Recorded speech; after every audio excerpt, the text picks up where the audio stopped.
todos, salve Maria Santíssima. Aqui quem fala é o professor Miquel Amorim, coordenador e fundador do Instituto Cultural Carcarás aqui em São Luís do Maranhão. E a partir de hoje eu irei gravar uma série de vídeos que são bem como reflexões e conversas filosóficas sobre alguns livros, livros que foram essenciais para o meu aprendizado ou livros que serviram de guia nessa minha caminhada filosófica, que esclareceram muita coisa e que trouxeram muita coisa à tona, deixaram essa caminhada que é longa, que é cansativa, um pouco mais amena, um pouco mais confortável. Porque, como diria Chesterton, o homem só consegue ver mais longe quando ele está assentado em ombros de gigantes, Então, sem se adaptar da tradição, da cultura, como diria o Ortega y Gasset, filósofo espanhol, o homem ele é um plagiário de orangotango, Ele precisa reaprender a inventar a roda. Como um tigre que todos os dias tende a aprender a ser tigre. Graças a Deus, com o homem, com o ser humano, não acontece dessa forma. Todos nós já nascemos montados, assentados sobre passado acumulado. E esse passado acumulado é riquíssimo, não tanto pelos acertos, mas sobretudo pelos seus erros. O maior legado do homem é o legado dos seus erros. Nós podemos acertar onde os nossos antepassados erraram. Podemos aprender a viver com eles, a ser gente com eles. E, no caso da filosofia, aprender a filosofar, a buscar as causas primeiras, os princípios imutáveis, buscar de fato construir essa atmosfera silenciosa, espiritual, que possibilita mesmo a atitude filosófica. E, como diria o Aristóteles, nós precisamos aprender com a opinião dos sábios. Toda investigação séria, ela começa sabendo a opinião dos sábios, a opinião daqueles que disseram algo de útil sobre o tema. E é exatamente sobre isso que trata esse nosso primeiro vídeo, que é uma introdução, uma apresentação geral do livro A Filosofia e seu Inverso, do nosso queridíssimo professor Olavo de Carvalho. Bom, e apesar do tamanho, não é um calhamaço, é um livro relativamente pequeno, uma linguagem bem simples, até para pessoas que não estão tão adaptadas com a linguagem filosófica, com os conceitos usados na filosofia, com a terminologia, vai conseguir ler esse livro tranquilamente. É um trabalho aí muito bom do professor Olavo, porque nos dá um panorama geral do que é a filosofia, de como estudar a filosofia. Ele tem um capítulo aqui que trata justamente disso, notas, aqui na página 161, notas para uma introdução à filosofia. E isso aqui é sensacional, cara. Você pega isso aqui, você pega essas páginas aqui, que não são muitas, aqui 2 páginas, e você consegue ter um vislumbre do que é a filosofia, de por onde começar, o que fazer na questão dos estudos filosóficos, como agir, que é uma dúvida que é muito comum, sobretudo em quem se interessa pelo tema, mas ainda não iniciou de fato com a leitura, com o estudo mesmo da filosofia. Então, através desse livrinho aqui, você vai ter todas as respostas para esse primeiro momento, O que é a filosofia, como ela se desenvolveu, o que é a cultura filosófica, o que é a tradição filosófica, o que é aquilo que o Olavo chama de técnica filosófica, Que a filosofia não é uma ciência, mas, no entanto, ela é uma técnica. E essa técnica filosófica se compõe aí de alguns pontos que todos os filósofos fizeram em menor ou maior grau. A gente pode falar um pouco mais à frente sobre isso. Então, o Olavo começa apresentando a discussão nesse livrinho, respondendo uma pergunta crucial para qualquer tipo de investigação, não só para a investigação filosófica, que é responder a pergunta o que é, quid est, Toda investigação sobre qualquer objeto, sobre qualquer assunto, tem de começar com uma definição do tema, o quid est. Se você não definir, não delimitar o tema, você vai estar falando sobre o quê, cara? Você vai falar sobre qualquer coisa, E qualquer coisa pode ser filosofia, qualquer coisa pode não ser filosofia. Então, sem uma definição clara do que é a coisa, você não pode falar sobre as características da coisa, fazer críticas sobre a coisa, dizer como a coisa se desenvolveu ao longo do tempo, Você não pode falar nada, De início, você precisa saber o que é, O que é essa coisa. E a pergunta que o Olavo busca responder logo no início desse pequeno estudo, desse livro. E ele diz que é de uma incompetência monstruosa um estudioso da filosofia, um professor de filosofia, dizer que filosofia não se define, que não se pode trazer uma definição exata, né, científica, do que seria a filosofia. Bom, não é preciso muito esforço para compreender que isso gera muitos problemas, né? Quando você não traz a definição de algo, você não sabe mais o que é esse algo, né? O que é a filosofia? Alguns vão dizer que filosofia é uma ciência que lida com textos. Mas espera aí, antes de haver textos filosóficos, tratados filosóficos, antes do filósofo usar das técnicas textuais, né, as técnicas expressivas, para expor o seu pensamento filosófico, a filosofia não existia.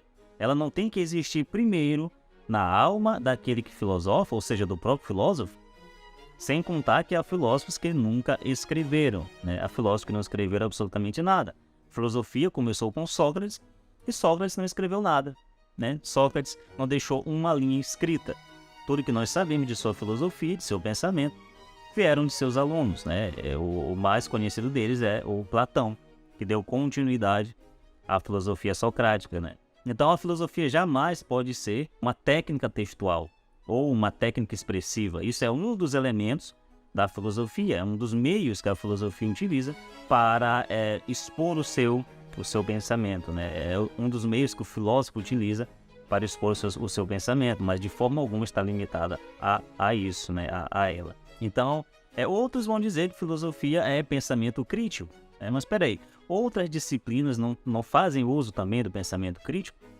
Outras disciplinas não utilizam do criticismo, né, para fazer análise da sociedade, da cultura, de textos, da religião?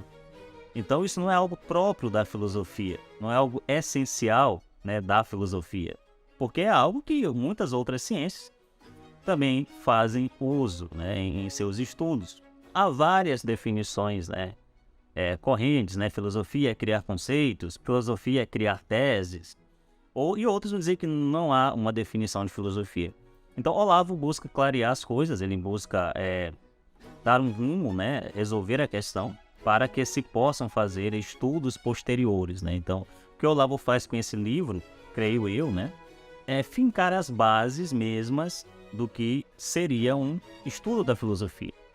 De como nós vamos começar. Vamos começar definindo a coisa, delimitando os termos, né, colocando os pingos nos is, e então continuar daqui, né? Vamos recomeçar a coisa, já que a filosofia no Brasil virou esse circo que nós vemos por aí, né? Virou questão de cargo, questão de ideologia política, né? Hoje em dia, como diria o Ortega Gasset, o filósofo é tudo, né? Ele é cientista político, ele é ideólogo, ele é palpiteiro, né? Ele é jornalista, menos filósofo.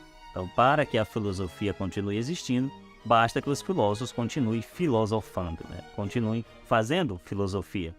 E é justamente isso que o Olavo nos traz aqui nesse livrinho, né? O que é um filósofo e o que é a filosofia. E logo no prólogo, o professor Olavo vai tratar, né? Vai nos lembrar de uma das perguntas mais importantes já feitas, mais significativas já feitas na história da filosofia, que é a pergunta que o Sócrates fez ao sofista Gorgias, né? Confrontado sobre o que Sócrates queria saber, ele pergunta o seguinte: quem é você?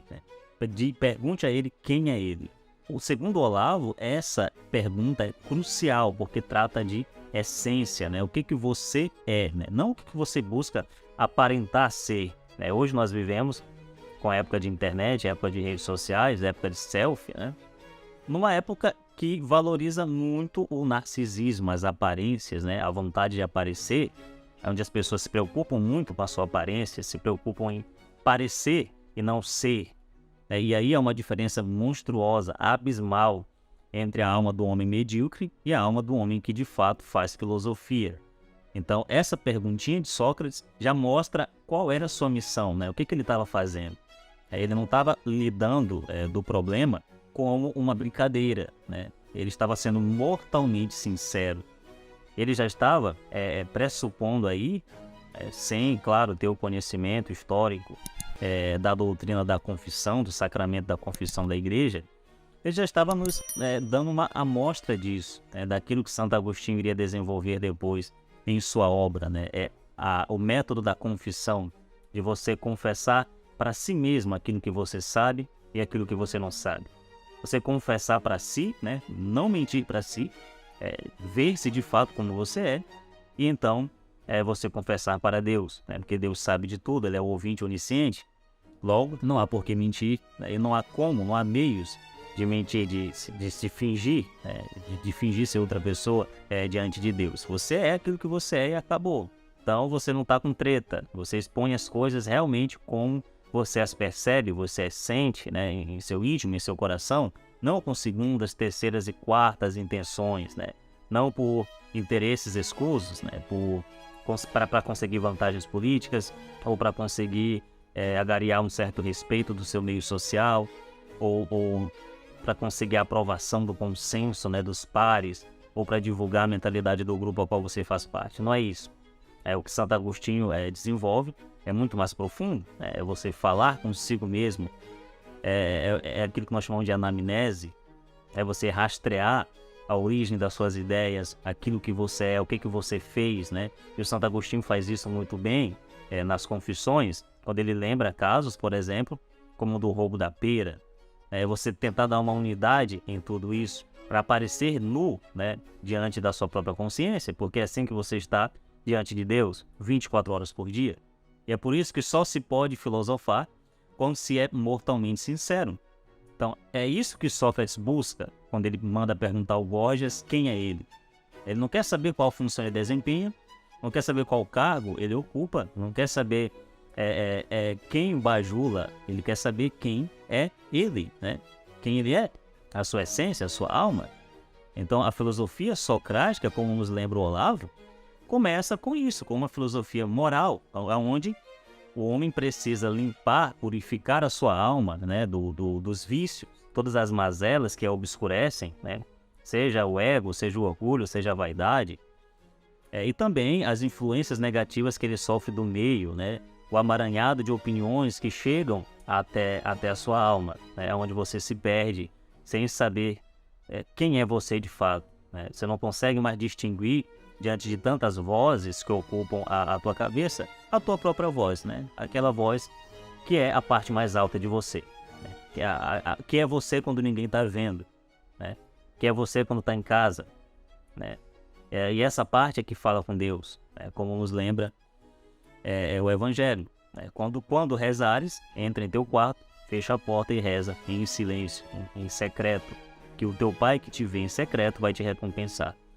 Então, isso é a alma filosófica, né? A única alma que pode iniciar uma aventura filosófica. Tudo começa aí, né? Tudo começa bem aí. Antes de adquirir cultura, antes de adquirir conhecimento, você tem que começar com essa pergunta: quem é você? Porque pode parecer estranho, né? Você pergunta: pô, professor, mas como assim? Quer dizer que eu não me conheço? Infelizmente, meu amigo, a maioria de nós não, né? A maioria de nós não nos conhecemos. E passamos a vida conformados com isso. Passamos a vida sem, de fato, saber quem somos, né? E isso é muito, muito triste, é muito ruim. Porque nós vamos viver sempre abaixo da situação, né? Como personagens que não têm o controle da sua vida. Que mentem o tempo todo para si mesmo ao ponto de acreditarem na própria mentira, né? Como diria o Juan Alfredo César Miller, o guru do professor Olavo, grande amigo, gênio da psicologia clínica. Pessoas neuróticas. E neurose é uma mentira esquecida na qual você ainda acredita. Então você mente para a esposa, mente para os amigos, mente o tempo todo, mente para si próprio, né, que é onde começa tudo. Mente para Deus, né, mesmo sendo impossível isso, que Ele sabe de tudo. No final das contas você passa a acreditar na própria mentira e não sabe mais quem você é. Você está o tempo todo, você está aí o tempo todo desempenhando um papel. É só isso, uma caricatura. E não se conhece mais. Então uma pessoa assim, obviamente, é incapaz de confessar os seus pecados, é incapaz de analisar a sua própria consciência, né, de fazer o exame de consciência, como ensina a igreja. E não veja isso apenas do ponto de vista religioso, né, doutrinário, mas esse exame de consciência mesmo, que é a anamnese. Né? Você pode ou não pode crer em Deus, mas você tem de concordar que sem fazer esse exame, essa introspecção, você não pode começar uma busca intelectual, porque você vai estar perdido no meio de tantas vozes.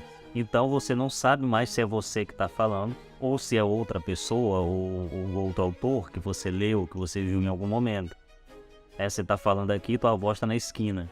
Você não tem mais esse compromisso com aquilo que você fala, com aquilo que você estuda. Você desempenha um papel onde na sala de aula você é o professor e você fala de Platão, de Sócrates, de Aristóteles, de ética, de moral, de metafísica. E fora da sala de aula, foda-se, você esquece de tudo isso, você tira o jaleco, bate o ponto e você é uma pessoa normal, nesse sentido. Não se interessa por essas questões e que não guia e não pauta a tua vida por elas. Então, se o estudo da filosofia não for mortalmente sincero para ti, como a ideia do náufrago, da qual falava Ortega, da qual você o faz para viver, não para desempenhar um papel, uma função ou para ganhar dinheiro, mas para conhecer mesmo as coisas, para se conhecer melhor e conhecer o mundo melhor. Se não for, ela é inútil, é irrelevante. Se a tua filosofia não explicar nem a tua vida, ela serve para quê? Para quê? Você está desempenhando apenas um teatro? No pior sentido da palavra. Então é isso que nós, dessas coisas que nós tomamos conhecimento com este pequeno livro do professor Olavo.